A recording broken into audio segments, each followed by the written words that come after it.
إن الحمد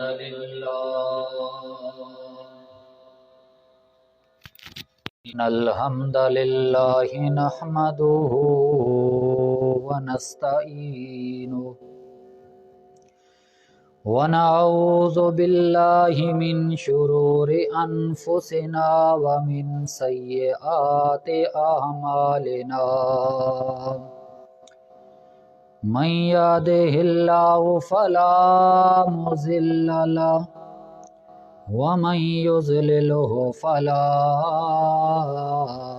هادي له ونشهد أن لا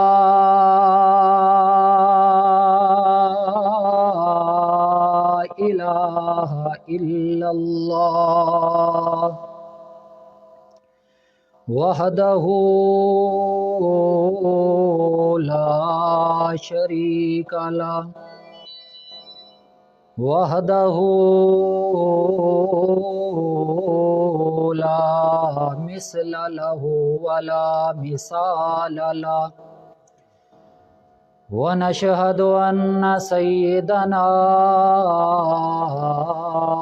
وإمامنا محمدا عبده ورسوله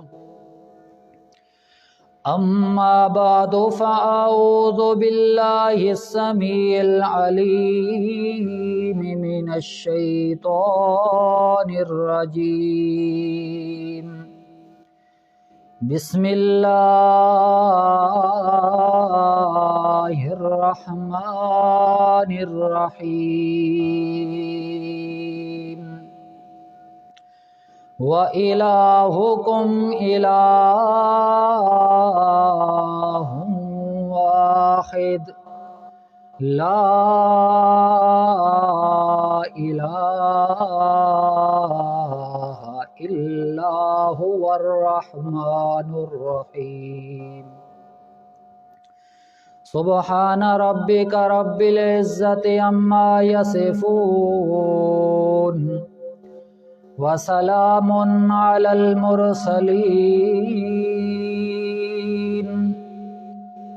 والحمد لله رب العالمين۔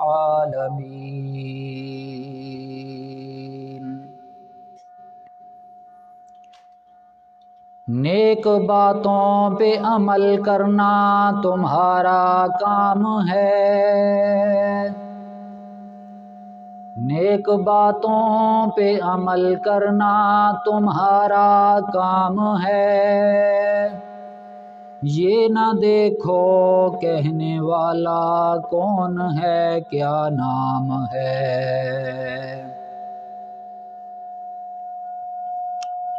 تمنا ہے کہ اس فانی دنیا میں کوئی کام کر جاؤں، اگر کچھ ہو سکے تو خدمت قرآن کر جاؤں۔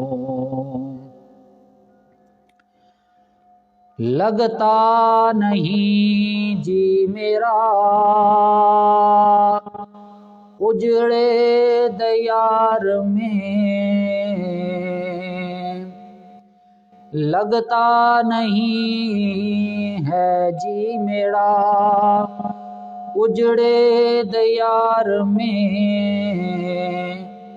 کس کی بنی ہے عالم ناپائیدار میں۔ بلبل کو باغباں سے نہ صیاد سے گلا، بلبل کو باغباں سے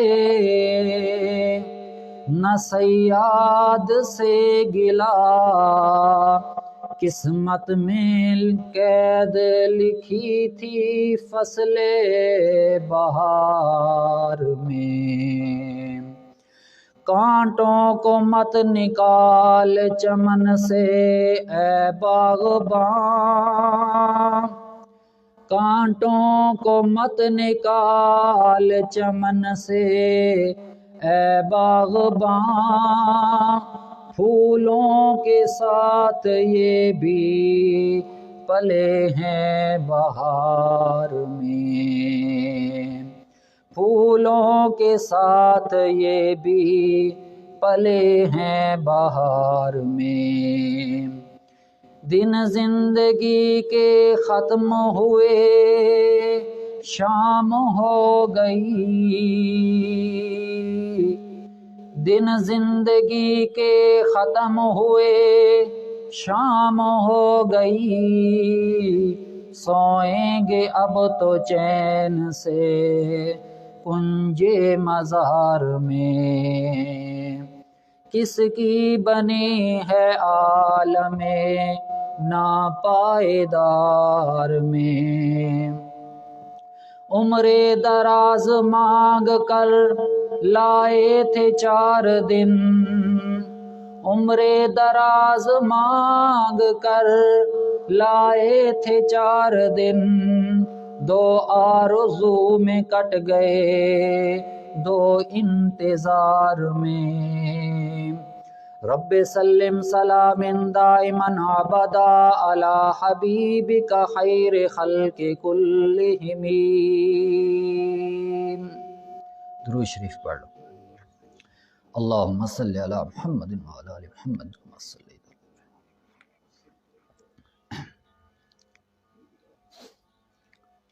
واجب الاحترام میرے معزز مہمان گرامی اور محترم سامعین کرام، آج کا ہمارا درس قرآن بسلسلہ اختتام سورۃ البقرہ اللہ تبارک و تعالی ہماری اس حاضری کو اپنے بارگاہ الہی کے اندر قبول و منظور فرمائے۔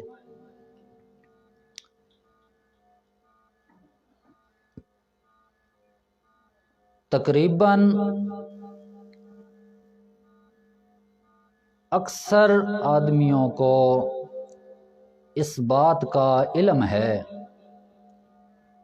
کہ ہمارا یہ درس قرآن سلسلہ وار ہر اتوار کو دن 9 بجے یا 10 بجے باقاعدہ لائیو نشر کیا جاتا ہے، اور ہمارے اس درس قرآن کو شروع ہونے سے آج تک تقریباً 2.5-3 سال گزر چکے ہیں،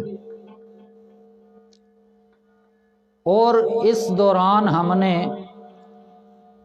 کوئی بہت ہی مجبوری ہوگی جس وجہ سے ہمارا یہ درس قرآن رہ گیا ہوگا، ورنہ معمول کے مطابق ہر اتوار کو ہمارا یہ درس قرآن ہوتا ہے۔ اللہ تبارک و تعالیٰ کے ہاں دعا گو ہوں کہ اللہ تبارک و تعالیٰ ہمارا مل بیٹھنا، قرآن مجید سننا سنانا، سمجھنا سمجھانا، اور جو کچھ ہم نے پڑھا اس پر اللہ تبارک و تعالیٰ ہمیں عمل کرنے کی توفیق عطا فرمائے۔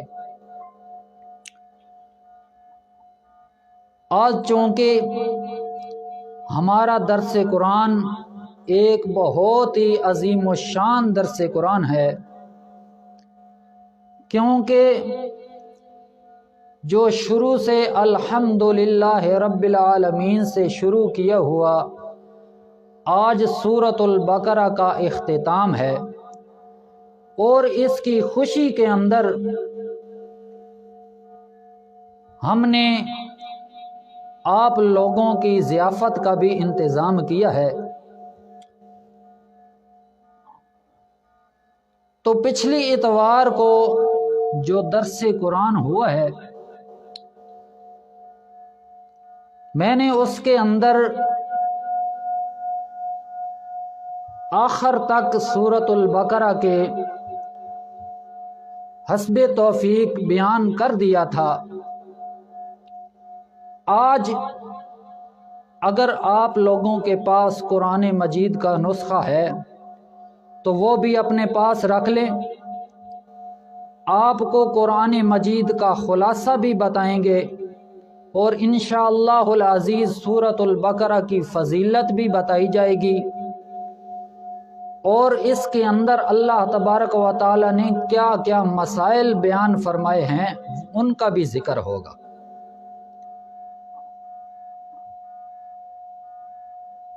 بہرحال مسئلہ یہ سمجھو کہ سورۃ البقرہ ختم ہوئی ہے، پورا قرآن مجید ختم نہیں ہوا، اور یہ سورت اس کی شان اور بلندی اور مرتبہ اور درجہ اتنا ہے کہ اللہ تبارک و تعالی نے اس سورت کی جو بھی آیات نازل کی ہیں،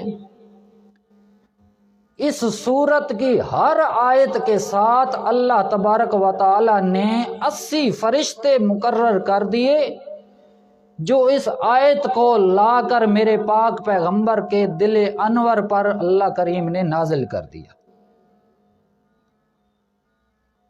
اس کے علاوہ اللہ تبارک و تعالی نے سورۃ البقرہ کی اتنی فضیلت بیان کی ہے، حدیث پاک کے اندر آتا ہے کہ جو انسان سورۃ البقرہ کو گھر کے اندر تلاوت کرتا ہے اس کے گھر کے اندر شیطان داخل نہیں ہو سکتا۔ عبداللہ بن مسعود رضی اللہ تعالی عنہ صحابی ہے، سارے کہو رضی اللہ تعالی عنہ۔ وہ فرماتے ہیں کہ سورۃ البقرہ کی پہلی 4 آیات اور آیت الکرسی اللہ لا الہ الا هو الحی القیوم، اور اس کے بعد والی 2 آیات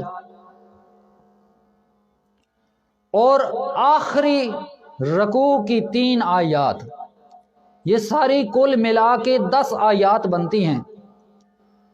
عبداللہ بن مسعود رضی اللہ تعالی عنہ فرماتے ہیں یہ 10 آیات جو آدمی پڑھ لیتا ہے، ایک تو اس کے گھر کے اندر شیطان داخل نہیں ہو سکتا، دوسرے نمبر پر اگر اس کے گھر کے اندر کوئی چیز نقصان دہ ہے، کوئی چیز جو زہریلی ہے، نقصان پہنچا سکتی ہے، اگر وہ چیز گھر کے اندر موجود ہے، یہ آیات پڑھی جاتی ہیں تو وہاں پر وہ چیز اس گھر میں رہنے والی چیز اس انسان کو نقصان نہیں پہنچا سکتی۔ پھر دوسرے نمبر پر یہ فرماتے ہیں کہ اگر کوئی مجنون آدمی ہے، دیوانہ آدمی ہے، یہ 10 آیات ان پر تلاوت کر دی جائیں، دم کر کے پھونکی جائیں تو اس کا دیوانہ پن ختم ہو جاتا ہے۔ اللہ اکبر۔ پھر اس سورت کے بارے میں اس کے نام بھی ذکر کیے گئے ہیں، آپ کو میں ربط بھی بتاؤں گا پچھلی سورت کے ساتھ بھی اور اگلی سورت کے ساتھ بھی کہ اس سورت کا آپس کے اندر کیا جوڑ ہے۔ پہلے سورت الفاتحہ تھی، اب سورت البقرہ، پھر اس کے بعد جو ہم نے شروع کرنی ہے وہ سورت آل عمران ہے۔ تو مفسرین نے ایک اس کا نام سورت البقرہ جو بہت عام مشہور ہے، وہ اس کا معنی کرتے ہیں کہ اللہ کریم نے سورت البقرہ اس لیے اس کا نام رکھوایا کہ اس کے اندر یہودیوں کا ایک بہت بڑی لمبی فہرست ہے، ان کے واقعات چل رہے ہیں اس سورت کے اندر، اور ان میں سے سر فہرست جو مسئلہ ہے وہ ہے گائے کا مسئلہ۔ وہ پہلے پارے کے اندر ہم نے پڑھا ہے، درس کے اندر جو لوگ موجود تھے ان کو پتہ ہوگا، اللہ کریم نے گائے کا اس سورت کے اندر ذکر کیا ہے تو اس لیے اس کا نام سورۃ البقرہ رکھ دیا گیا ہے۔ دوسرے نمبر پر اس کا نام مفسرین نے یہ لکھا ہے کہ فسطاط القرآن ہے۔ یہ سورت فسطاط القرآن، فسطاط کہتے ہیں خیمے کو، جس طرح خیمہ اس کے اندر چند آدمی ان کو گھیرے ہوئے ہوتا ہے، ان کو شامل کر لیتا ہے، اور باہر نکلنے کی پھر ان کو ٹھنڈ بھی نہیں لگتی، ٹھنڈ کا موسم ہے، خیمے کے اندر محفوظ ہو جاتے ہیں۔ اللہ تبارک و تعالی نے اس سورت کا نام فسطاط القرآن اس لیے رکھا ہے کہ یہ بھی ایک بہت بڑی سورت ہے۔ اللہ کریم نے اس کے اندر 4000 مسائل ذکر کیے ہیں، اور 4000 مسائل جو پورے قرآن مجید کے اندر ہیں وہ اس سورت کے اندر موجود ہیں۔ تو اللہ کریم نے اس کا نام رکھا فسطاط القرآن، کہ خیمے کے اندر جس طرح آدمی محفوظ ہو جاتے ہیں، اس سورت کے اندر بھی پورے 4000 مسائل محفوظ ہو گئے۔ اب جس آدمی نے سورۃ البقرہ ترجمہ اور تفسیر کے ساتھ پڑھ لی، گویا کہ اس کے پورے قرآن مجید کے جو مسائل ہیں اس کے اندر وہ آ گئے۔ ایک اور نام بھی اس سورۃ البقرہ کا رکھا گیا ہے، وہ ہے سنام القرآن۔ سنام کہتے ہیں کوہان کو، اونٹ کی کوہان ہوتی ہے، کوہان کو کہتے ہیں سنام القرآن۔ تو مفسرین نے جس وقت نام رکھا تو وہ کہتے ہیں کہ بلندی سے کنایا ہے۔ قرآن مجید کی 114 صورتیں ہیں، ان صورتوں میں سے سورۃ البقرہ سب سے بڑی صورت ہے، اس لیے اس کی شان اور بلندی بھی بہت زیادہ ہے۔ ہر چیز کی ایک چوٹی ہوتی ہے، ہر ایک چیز کا بلندی ہوتی ہے، پورے قرآن کی چوٹی اور بلندی کیا ہے؟ سورۃ البقرہ۔ آج ہمارا درس سورۃ البقرہ کے اختتام پر ہے، چنانچہ پورے قرآن مجید میں سے سورۃ البقرہ سب سے بڑی سورت ہے اور سب سے چھوٹی سورت سورۃ الکوثر ہے۔ تو ہماری بڑی سب سے سورت ختم ہوئی ہے، تو اس پر اللہ تبارک و تعالی نے اس کے اندر 4000 مسائل ذکر کیے ہیں۔ 1000 مسائل جو ہیں وہ ہیں خبریں ہیں، اطلاع دینا، دلالت، رہنمائی۔ 1000 اللہ تبارک و تعالی نے اس کے اندر احکامات بیان کیے ہیں، اور 1000 وہ مسائل بیان کیے ہیں جو کرنے والے اللہ تبارک و تعالی نے منع کر دیے ہیں کہ یہ کام نہیں کرنا، اور 1000 مسائل وہ ہیں جو اللہ کی توحید اور اس کے دلائل، نبی کریم صلی اللہ تعالی علیہ وسلم کی رسالت، اور پھر اس کے دلائل، پھر اس کے بعد وعد و وعید، زجر، تخفیف، تبشیر، ان سب کو ملا کر امور مصلحہ تمام کو شامل کر کے اللہ تبارک و تعالی نے یہ 4000 مسائل بیان فرمائے ہیں سورت کے اندر۔ اللہ اکبر۔ ایک حدیث پاک کے اندر آتا ہے، نبی کریم صلی اللہ تعالی علیہ وسلم نے بیان فرمایا، لا تجعلوا بیوتکم قبورا، اپنے گھروں کو قبرستان، قبریں نہ بناؤ۔ جس گھر کے اندر سورۃ البقرہ تلاوت کی جائے اس کے اندر شیطان ایسے بھاگ جاتا ہے جیسے کہ اس کے پیچھے کوئی ڈانگ لے کر جا رہا ہو۔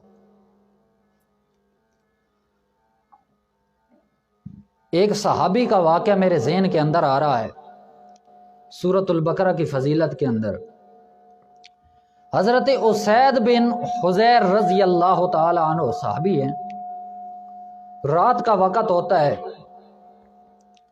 گھوڑا بھی ان کا موجود ہے ساتھ میں، ان کا بیٹا بھی یحییٰ بن اسید، وہ بھی جوان، ابھی جوانی کی عمر میں آتا ہے، وہ سوئے ہوئے ہیں، رات کا وقت ہے، حضرت اسید بن حضیر رضی اللہ تعالیٰ عنہ رات کا وقت ہو رہا ہے، عشاء کے بعد قرآن مجید کھول لیتے ہیں، سورۃ البقرہ کی تلاوت شروع کر دیتے ہیں۔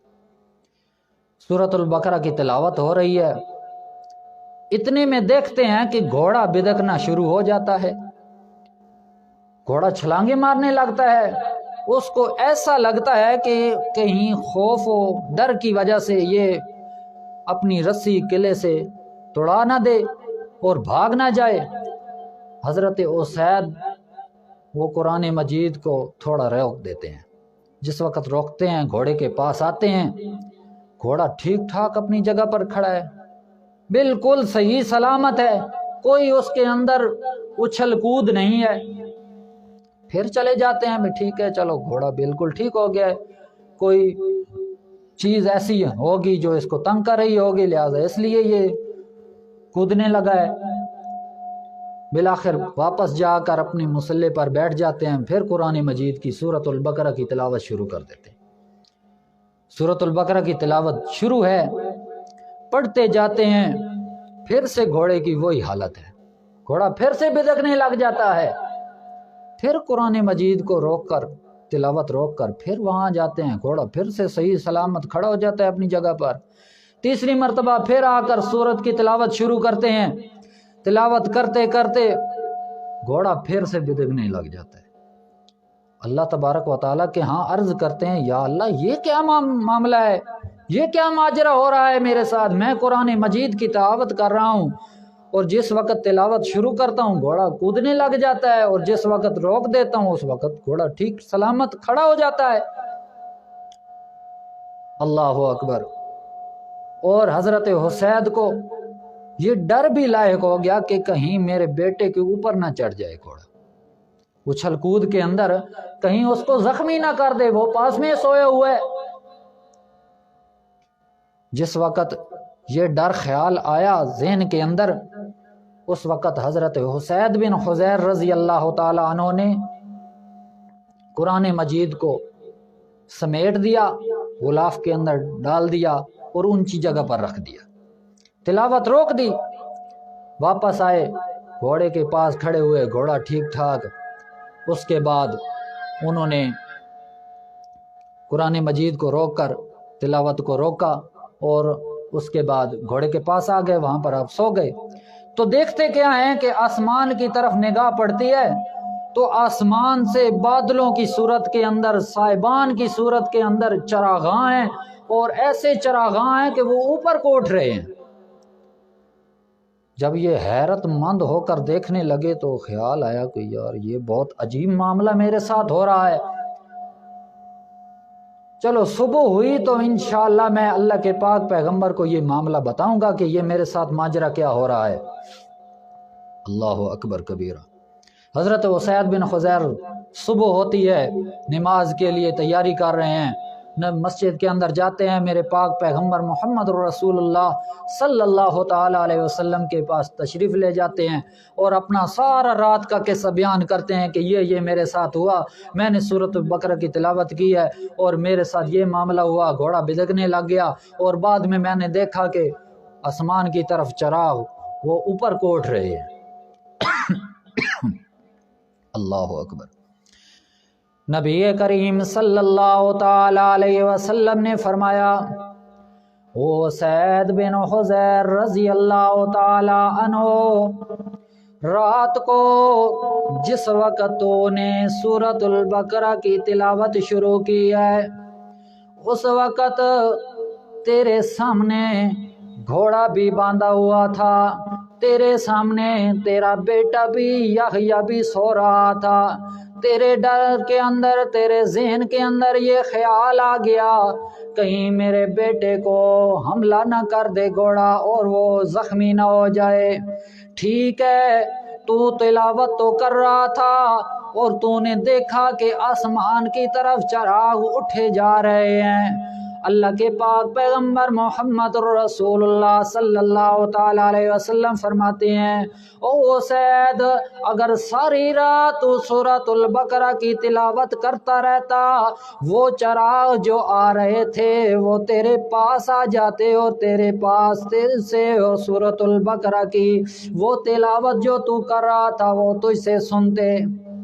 اب یہ بتاؤں کہ وہ چیز کیا تھی؟ نبی کریم صلی اللہ تعالیٰ علیہ وسلم نے فرمایا او سید وہ جو چراغ جو تو نے دیکھے تھے بادلوں کی صورت کے اندر، سائبان کی صورت کے اندر، وہ چراغ نہیں تھے، وہ اصل میں فرشتے تھے۔ وہ جس وقت تو قرآن کی تلاوت کرتا تھا، سورۃ البقرہ کی تلاوت تو نے شروع کی، آسمان سے فرشتے اللہ کریم نے نازل کیے اور وہ چراغوں کی صورت کے اندر تیرے پاس آ رہے تھے۔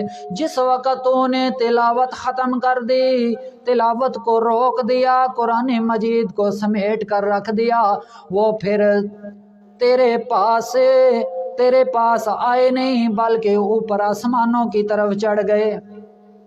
فرشتے آسمانوں سے نازل ہو رہے تھے۔ سورۃ البقرہ کی تلاوت کرنے کی اتنی فضیلت ہے کہ اللہ کریم کے فرشتے آسمانوں سے زمین پر آتے ہیں۔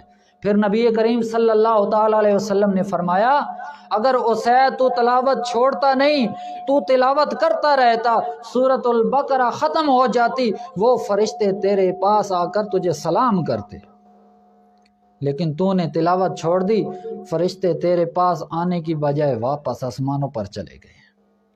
ایک اور صحابی کا واقعہ بھی آتا ہے، حضرت ثابت بن قیس رضی اللہ تعالیٰ عنہ، کہ نبی کریم صلی اللہ تعالیٰ علیہ وسلم کے پاس کچھ صحابہ آتے ہیں اور کہتے ہیں یا رسول اللہ آج ہم نے رات کو عجیب واقعہ دیکھا ہے کہ حضرت ثابت کے گھر کے اندر چراغاں ہو رہا ہے۔ جس طرح یہ میلاد کے موقع پر یہ چراغاں کرتے ہیں نا، یہ فضول خرچی، اس کا قرآن اور حدیث کے اندر کوئی ثبوت نہیں، فضول خرچی، بجلی کی بھی بچت نہیں، اس کے بعد اپنے پیسے ضائع کیے، حق حلال کی کمائی ہوئی رقم وہ ضائع کر دی اور چراغاں کر دیا، گلیوں کو روشن کر دیا، بازاروں کو روشن کر دیا۔ یہ کہاں کی شریعت ہے؟ اللہ اکبر!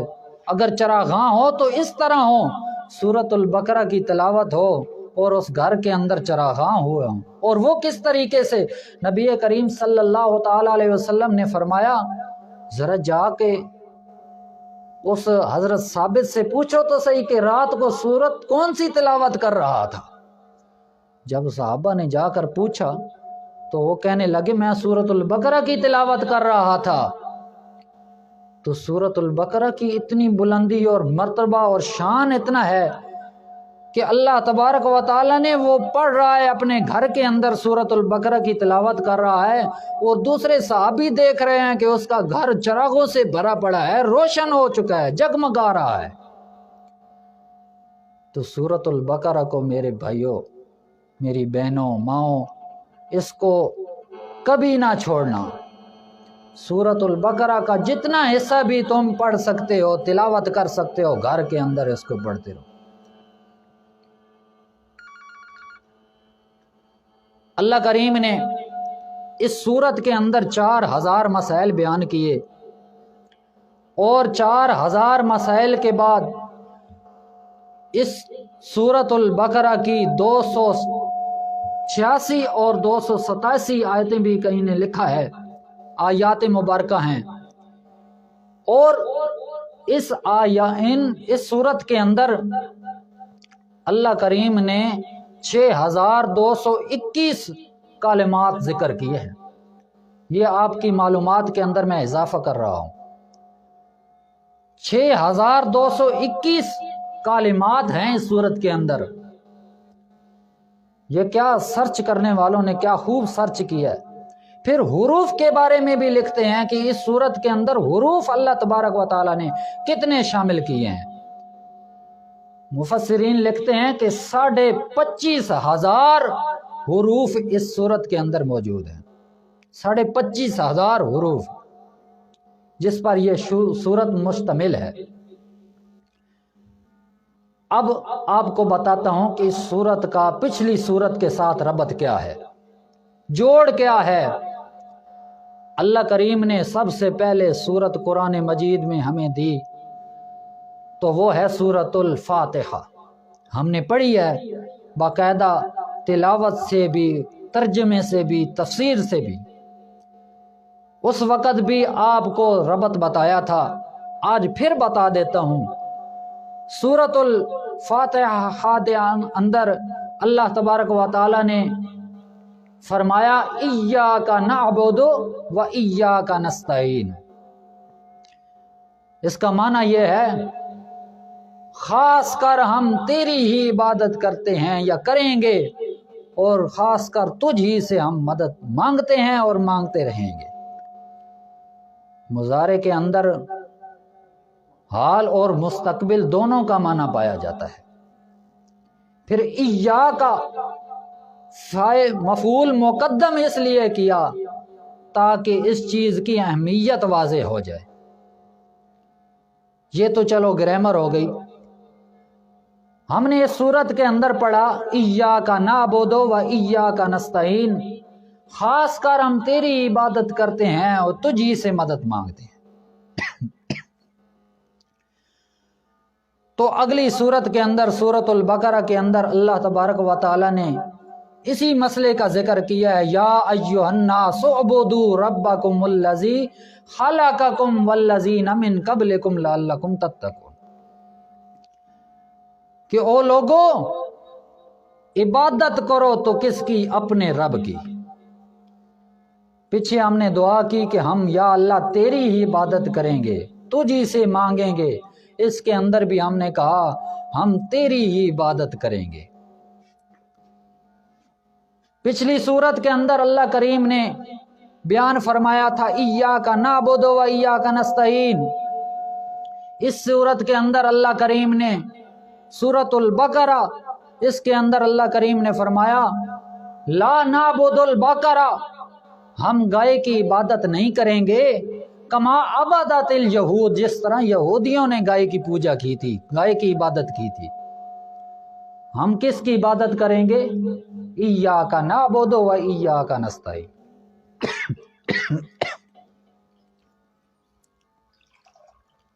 اللہ اکبر. درود شریف پڑھ لو.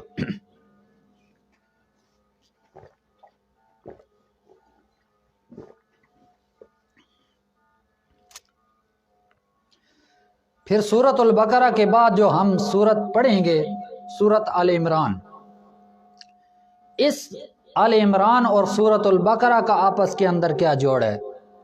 مفسرین نے لکھا ہے جس طرح سورۃ الفاتحہ کے ساتھ اس کا جوڑ تھا، آل عمران کے ساتھ بھی اس کا جوڑ وہی ہے. سورۃ الفاتحہ کے اندر ہم نے پڑھا تھا ایاک نعبد و ایاک نستعین، ہم تیری ہی عبادت کریں گے، ہم گائے کی پوجا نہیں کریں گے جس طرح یہودیوں نے گائے کی پوجا کی، یہودیوں نے گائے کی عبادت کی. آگے اللہ کریم نے آل عمران صورت نازل کی، اس کے اندر اور یہ مسئلہ بیان کیا کہ لا نعبد آل عمران کما عبدت النصارى، جس طرح نصارہ نے آل عمران کی پوجا کی تھی، ان کی عبادت کی تھی، ہم اس طرح تیرے ساتھ کسی کو شریک بھی نہیں کریں گے. نہ گائے کی عبادت کریں گے نہ آل عمران کی. آل عمران میں کون کون شامل ہیں یہ بھی بتا دوں. آل عمران کے اندر پانچ شخصیتیں وہ شامل ہیں. حضرت مریم علیہ صلوات اللہ اور اس کی والدہ ماجدہ 2، حضرت زکریا، حضرت عیسیٰ، اور چوتھے نمبر پر حضرت یحییٰ، پانچویں نمبر پر حضرت یحییٰ علیہ السلام. یہ 5 جو شخصیات ہیں، عیسائیوں نے، نصارہ نے ان کی پوجا کی تھی، ان کی عبادت کی تھی. تو اللہ کریم نے اس صورت کے اندر بھی بتا دیا کہ ہم گائے کی پوجا نہیں کریں گے. اگلی کی صورت کے اندر جس طرح عیسائیوں نے آل عمران کی پوجا کی تھی، ہم اس طرح بھی پوجا نہیں کریں گے، ان کی عبادت نہیں کریں گے. تو سب سے پہلے مسئلہ یہ ثابت ہو گیا اس صورت کے اندر کہ اللہ تبارک و تعالی نے توحید کی دعوت دی ہے، اس کے اندر شرک کی نفی کی ہے. سب سے بڑا اور اہم مسئلہ جو اللہ کریم نے بیان کیا ہے وہ یہ مسئلہ ہے۔ اللہ اکبر۔ اب تھوڑا قرآن مجید کے اندر مختصر خلاصہ کرتے ہیں کہ اللہ کریم نے قرآن مجید میں کون کون سی جگہ پر توحید کا مسئلہ بیان کیا ہے۔ باقی مسائل تو ہم نے پڑھ لیے ہیں، تو انشاءاللہ جن لوگوں نے درس قرآن سنا ہے ان کو پتہ بھی ہوگا کہ 4000 مسائل کون کون سے مسائل ہیں۔ اب ذرا توجہ کریں، اللہ کریم قرآن مجید کے اندر سورۃ البقرہ کے اندر توحید والے مسئلے کہاں کہاں بیان کیے ہیں۔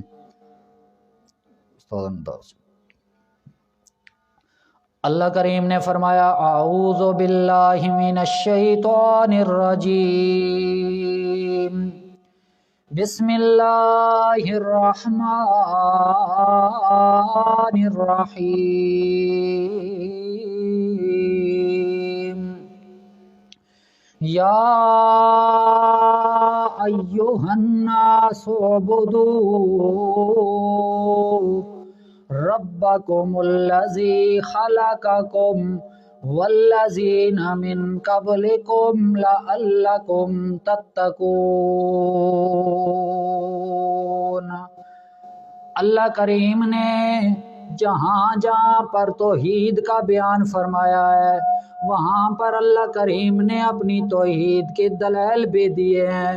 سب سے پہلے صفحہ نمبر، اگر آپ کے پاس قرآن مجید 16 سطروں کا ہے، تاج کمپنی کا ہے یا دوسری کمپنیوں کا ہے، اللہ کریم نے اس صورت کے اندر صفحہ نمبر 5 ہے، آیت نمبر 21 کے اندر اللہ کریم نے توحید کا بیان فرمایا، یا ایھا الناس اعبدوا ربکم،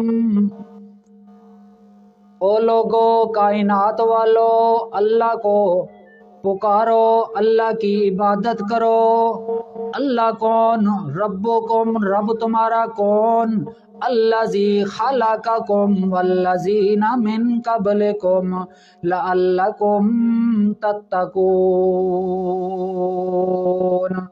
وہ اللہ، وہ رب تمہارا، وہ ایسی ذات ہے جس نے تم کو پیدا کیا ہے، والذین من قبلکم، اور جو تم سے پہلے تھے ان کو بھی پیدا کیا، لعلکم تتقون، تاکہ تم تقوی اختیار کرو، تاکہ تم اللہ کا قانون مانو، تاکہ تم ڈر ڈر کے گناہوں سے بچ بچ کے زندگی گزارو۔ اللہ کریم نے پہلے موقع پر یہاں پر اللہ کریم نے توحید کا بیان فرمایا۔ دوسرے نمبر پر اللہ کریم نے جہاں پر توحید کا بیان فرمایا ہے، اگلا صفحہ نکالو، اللہ کریم نے فرمایا کیف تکفرون باللہ وکنتم امواتا فاحیاکم ثم یمیتکم ثم یحییکم ثم الیہ ترجعون۔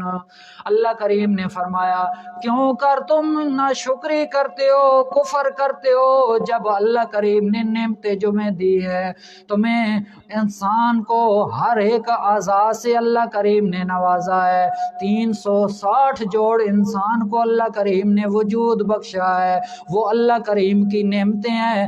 اللہ کریم نے اتنی نعمتیں دی ہیں تم کو کہ اگر انسان گننے لگ جائے تو خود اللہ کا قرآن کہتا ہے ان تعدوا نعمت اللہ لا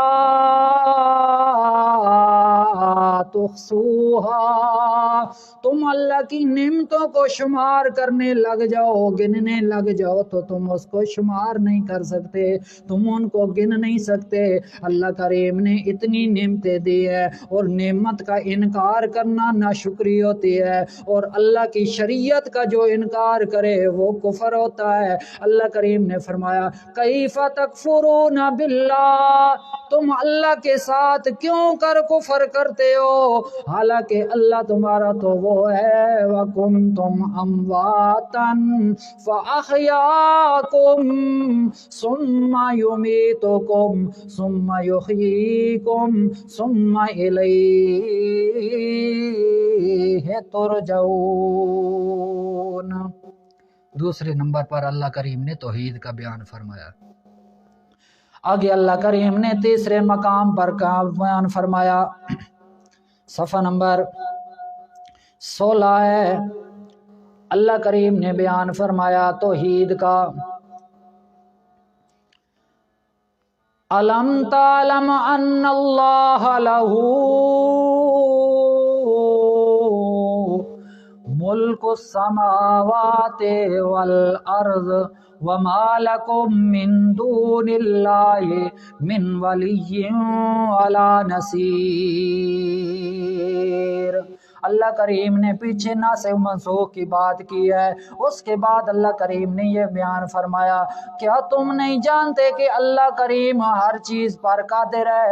اس کے بعد توحید کا بیان یہ فرمایا، الم تعلم، کیا تو نہیں جانتے، ان اللہ، کہ بے شک پکی بات ہے اللہ کریم، لہو ملک السماوات والارض، اسی کے لیے جو کچھ آسمانوں کے اندر ہے، جو کچھ زمینوں کے اندر ہے، سارے کا سارا اسی کا ہے۔ آگے اللہ کریم نے اور مسئلے بیان فرمائے، ساتھ میں توحید کا بھی ذکر ہے۔ بعض لوگ کہتے ہیں کہ توحید نہ بیان کیا کرو، توحید سنا سنا کے تم کو تو ہیضہ ہو گیا ہے، باقی مسائل تم بیان نہیں کرتے۔ ہاں یہ سوچو ذرا، قرآن مجید کی سب سے بڑی صورت ہے، چھوٹی صورت نہیں، سب سے بڑی صورت ہے، اور اس کے اندر اللہ کریم نے توحید کے کتنی بار بیان فرمایا ہے۔ ذرا توجہ کرو، اگلی آیت سنیے، اللہ تبارک و تعالیٰ نے قرآن مجید کے اندر فرمایا، آیت نمبر 116 ہے، ام کنتم شہداء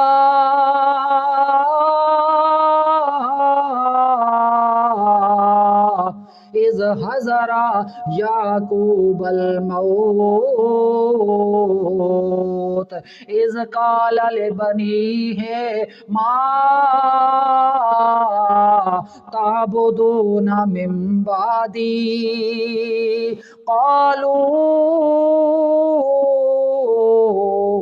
نعبد الہک و الہ آبائک ابراہیم و اسماعیل و اسحاق الہا واحدا ونحن له مسلمون۔ اللہ کریم نے اس موقع پر ابراہیم علیہ السلام کا تھوڑا سا قصہ بیان کیا ہے۔ ابراہیم کے بعد اللہ کریم نے ان سے جو وصیت کا معاملہ یہاں پر بیان فرما رہے ہیں، اللہ کریم نے فرمایا وَوَصَّى بِهَا إِبْرَاهِيمُ بَنِيهِ وَيَعْقُوبُ، ابراہیم علیہ السلام نے بھی وصیت کی ہے، اس کے بعد اس کے بیٹے یعقوب علیہ السلام نے بھی وصیت کی۔ اللہ کریم فرماتے ہیں اذ حضر یعقوب الموت، جس وقت یعقوب علیہ السلام پر موت آنے لگی، ابھی آئی نہیں، موت آنے لگی ہے، تو وہ اپنے بیٹوں کو کیا وصیت کر رہے ہیں، اذ قال لبنیہ ما تعبدون من بعدی، او میرے بیٹو، ما تعبدون، کس کی پوجا کرو گے، کس کی عبادت کرو گے میرے بعد؟ مطلب یہ ہوا کہ اللہ کے پیغمبر ابھی زندہ ہیں، اور زندہ ہونے کے باوجود اپنے بیٹوں کو وصیت کر رہے ہیں کہ تم کس کی عبادت کرو گے میرے مرنے کے بعد۔ مطلب یہ ثابت ہو گیا مرنے کے بعد کوئی پیغمبر ہو، کوئی نبی ہو، کوئی رسول ہو، کوئی اللہ کا ولی ہو، مرنے کے بعد نہ سن سکتا ہے نہ جان سکتا ہے، ان کو کسی حال کا بھی پتہ نہیں ہوتا۔ اللہ کریم فرماتے ہیں اذ قال لبنیہ ما تعبدون من بعدی قالوا نعبد الہک و الہ آبائک۔ وہ کہنے لگے، یعقوب علیہ السلام کے بیٹے کیا کہنے لگے؟ نعبد الہک، ہم تیرے الہ کی عبادت کریں گے، تیرے الہ کی پوجا کریں گے، تیری الہ کی ہم پکار کریں گے، وَإِلَٰهَ آبَائِكَ، تیرے باپ کے آبا و اجداد کے الہ کی ہم عبادت کریں گے۔ وہ آبا و اجداد کون ہیں؟ اللہ کریم نے آگے وضاحت بھی کر دیا ہے، ابراہیم و اسماعیل و اسحاق الہا واحدا، ابراہیم کے الہ کی، اسماعیل کے الہ کی، اسحاق کے الہ کی علیہم السلام۔ اللہ کریم نے فرمایا ان کے الہ کون ہے، ان کا عبادت کرانے والا کون ہے؟ اللہ کریم نے آگے سے وضاحت کر دی، الہا واحدا، ان سب کا الہ کیا ہے؟ ایک ہے، ایک اللہ تبارک و تعالیٰ کی ذات ہے، اس ایک اللہ کی عبادت کرنی ہے، اس عبادت کے اندر کسی کو شریک نہیں کرنا۔ اب اس کے اندر شرک کی تو مکمل ہی نفی ہو گئی ہے نا، کہ اللہ کے ساتھ تو غیر کو شریک ہی نہیں کرنا۔ اب مسئلہ رہ گیا کہ اللہ کی ذات کے اندر صرف شریک نہیں کرنا یا صفات کے اندر بھی شریک نہیں کرنا۔ اللہ کریم نے فرمایا میری ذات کے اندر بھی کوئی شریک نہیں ہے، میری صفات کے اندر بھی کوئی شریک نہیں ہے۔ آدمی ایماندار تب بن سکتا ہے جب اللہ کو اللہ کی ذات کے اندر بھی اور صفات کے اندر بھی شریک نہ ٹھہرائے۔ ذات کے اندر تو ہمیں پتہ ہے کہ اللہ کے ساتھ کوئی اور شریک نہیں ہے، اور صفات کے اندر ہمیں کیا پتہ؟ تو اس کے لیے بھی علماء کرام نے بڑی وضاحت کی ہے۔ اللہ کریم کی صفت ہے علم غیب ہونا، کہ غیب خاصہ خداوندی ہے۔ اگر غیب کی صفت، غیب کا علم رکھنے والی صفت اگر ہم اللہ کے علاوہ کسی اور کو دے دیں گے تو یہ شرک بن جائے گا، یہ اللہ کے ساتھ شریک کرنے والی صفت ہو گئی۔ لہٰذا اللہ کے ساتھ شریک کوئی نہیں۔ اگر غیب کا علم رکھنے والی ذات ہے تو صرف اور صرف اللہ تبارک و تعالیٰ کی ذات۔ پھر اس کے بعد اللہ تبارک و تعالیٰ کی ایک صفت ہے حاضر ناظر ہونا، ہر جگہ پر موجود ہونا۔ اگر ہم یہ صفت کسی نبی کو دے دیں، کسی ولی کو دے دیں، کسی پیر کو دے دیں تو پھر یہ اللہ کے ساتھ شریک ہو گیا، اللہ کے ساتھ شریک ہو گیا۔ ہم یہ کہیں کہ نبی بھی حاضر ناظر ہیں، ولی بھی حاضر ناظر ہیں، ہمارے غوث اعظم بھی حاضر ناظر ہیں، ہر جگہ موجود ہیں، خود نبی کریم ہر جگہ موجود ہیں، تو یہ تو پھر اللہ کی صفت غیروں کے اندر آ گئی، اللہ کے ساتھ شریک کر دیا۔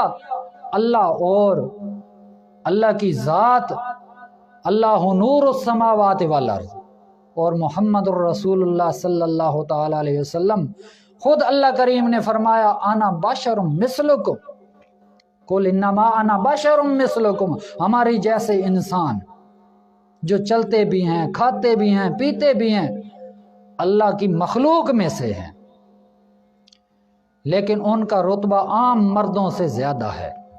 میرے پاک پیغمبر کی شان سنانا لگ جاؤں تو میں کہتا ہوں یہاں دن رات ختم ہو جائیں، میرے پاک پیغمبر کی شان ختم میں ہونے کو نہ آئے۔ لیکن اللہ کریم نے سورت کے اندر جو بھی جس مقام پر توحید کا بیان فرمایا ہے، یہ چوتھا مقام ہے جہاں پر اللہ کریم نے توحید کا مسئلہ بیان فرمایا ہے۔ آگے اللہ کریم نے پانچویں نمبر پر اللہ کریم نے توحید کا مسئلہ بیان فرمایا۔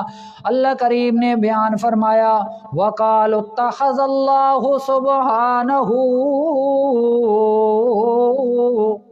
وَقَالُوا اتَّخَذَ اللَّهُ وَلَدًا